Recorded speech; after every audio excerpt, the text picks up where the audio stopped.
Hello everybody, and welcome to an extra special video. This is a video on the basics of Ableton Live, and this video will be taught by George the cat. He will be doing all the clicking and typing.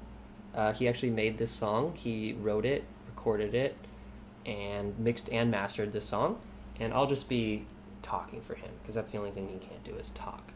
So here we go, let's learn about Ableton. Okay, so we're in Ableton. George, what should we start with, dude? Yeah. Okay, good idea. All right, so let me just play this track for you real quick. This is George's track. Here we go.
Good stuff, George. Okay, so the first thing we should do is just kind of get our bearings here with Ableton. So obviously you can see there's a bunch of different tracks.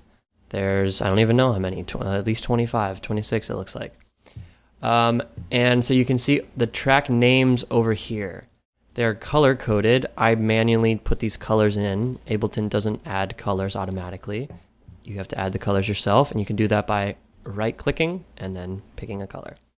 So you also have noticed probably that there's these little triangle things. So this Brazil thing is actually a group. It's a track group, and it's got 1, 2, 3, 4, 5 tracks inside of it. So groups are awesome, and they allow you to like organize things just for your organizational sake and like understanding it and working with it, but then also for applying audio effects and different audio production things. More on that later. The way you can make a group is the easiest way to do it is just highlight two things. So I click on this, click right here, and do shift click on another one. And now I've highlighted two, and now I can do Command G or Control G on a PC, and then it'll make a group, and then I can do Command R for rename. So I'll call this kicks.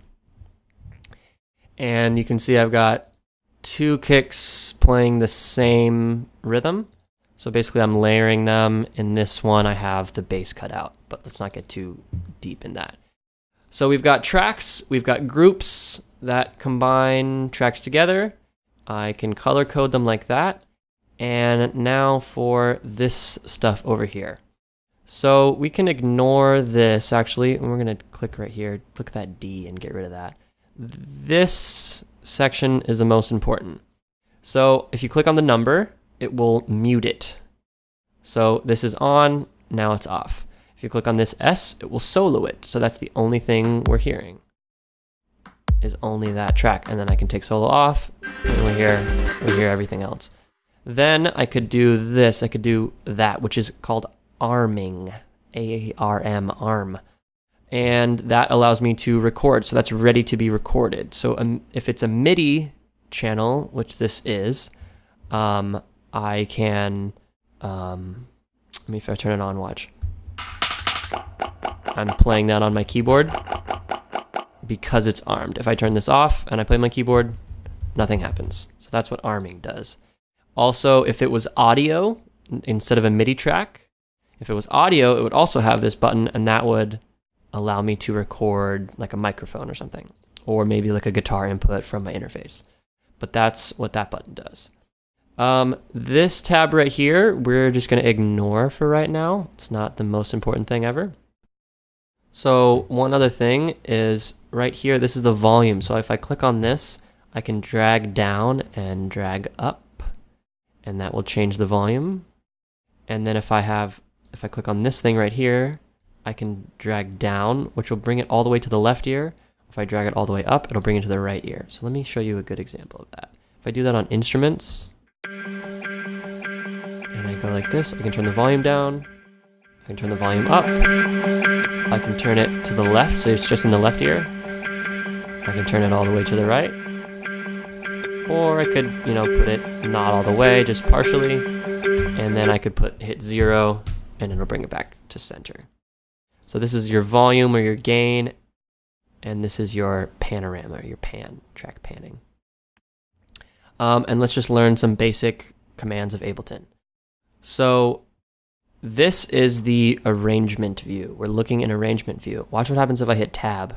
It goes to this, which you may have seen before. This is called session view, and this is a totally different way of organizing things.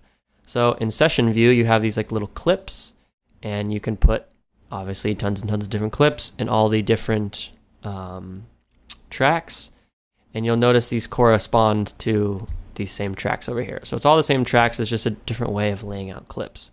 So this is session view. Then if I go over here to the left, I can click this thing right here. This has lots of important stuff. So I can have my Ableton audio effects, which are all of these.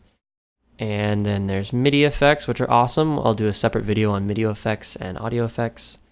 Then I can go to my plugins. So these are all my third-party plugins. So like I can click on audio units, and I can go to X for Records and do Serum. Serum is this super awesome synth. And then Waves and so on and so on. So that's where all those things are, those plugins. And then down here, these are all just folders on my hard drive that are obviously music related. So I've made my own category or my own instruments folder and then categorize them by the different types. So like vocal synth, video games, snails, skirpin, blah, blah, blah, all these different things. And then inside of there are presets for different synths. So like in pads, I think these are Serum presets. And then I can go in here. I made a folder of commonly used third-party plugins. So instead of having to go in here and dig through everything, I just go here, and these are the ones I use the most. And I can also put them into folders. If you just right-click, you can make a new folder. And then also over here, if you click Add Folder, it'll make a folder right there. Cool. So that is the basic stuff over here, except for actually one thing, I lied. If you click on Instruments, this is really important. Drum rack, that's important. If you double click a drum rack, it will make you a new MIDI track with an empty drum rack. Drum racks can be used for things other than just drum sounds. More on that in another video. Then if you go to Instrument Rack and click that little triangle, you can see all the Ableton instruments. So like piano and keys is the stuff I use the most. Not all of these are standard. I think I've added some of these. Actually, yeah, I've definitely added some of these grand piano things. Oh, hello. Go away. So that's where you can find all the Ableton instruments. You can also look at them separately or look at them in a different way by going to Operator. And so Operator is a specific Ableton software synth. And then all of these are all made using Operator, and then they categorize by whatever. If you go to Instrument Rack, this is going to be everything that's made in Operator, Sampler, Simpler, Tension, Impulse, Electric, Collision, and so I would really actually just recommend going to Instrument Rack, probably. Okay, so that's that. So that's it for part one. That should give you a pretty basic understanding of how to maneuver around Ableton. You can start making music right now, and you also can click on this, which will take you to part two to get more in depth in Ableton and show you more of the features. Have fun.